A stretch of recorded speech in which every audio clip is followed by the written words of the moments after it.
दुसरीकडे पुण्यातील सफरचंद व्यापाऱ्यांना धमकीचे फोन आलेले आहेत। व्यापाऱ्यांनी सहपोलीस आयुक्तांची भेट घेतली। तुर्कीच्या सफरचंदावर बंदी घातल्यानंतर धमकीचे फोन आलेले आहेत। सहपोलीस आयुक्तांकडे व्यापाऱ्यांनी तक्रार केली आहे। पुण्यातील सफरचंद व्यापाऱ्यांनी सहपोलीस आयुक्तांची भेट घेतली आणि त्यानंतर पाकिस्तानातून व्यापाऱ्यांना धमकीचे फोन आल्यानंतर व्यापारी पुणे पोलीस आयुक्तालयात दाखल झाले आणि त्यांनी तक्रार केली।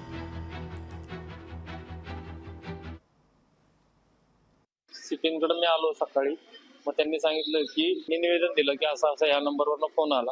मग ते म्हणले की सायबरमधनं आम्ही चौकशी करून तुम्हाला संध्याकाळपर्यंत काय असेल ते कळवतो। तुम्ही तक्रार दाखल केली? निवेदन काय स्वरूपात आली होती?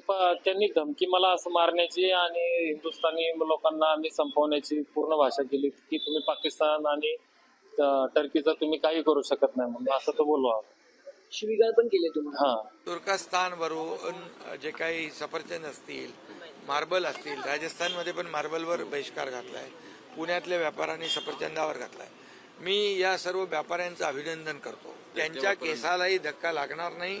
आमची पोलीस यंत्रणा सक्षम आहे आणि हे जे देश बघतायत त्यांना कुठेही आत येऊ देणार नाही।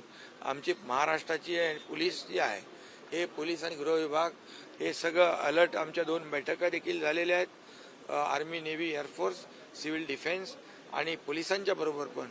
त्यामुळे सगळ्या बाजूने आम्ही तयार आहोत। लोकशाही मराठी ऐका, पहा, जागरूक रहा।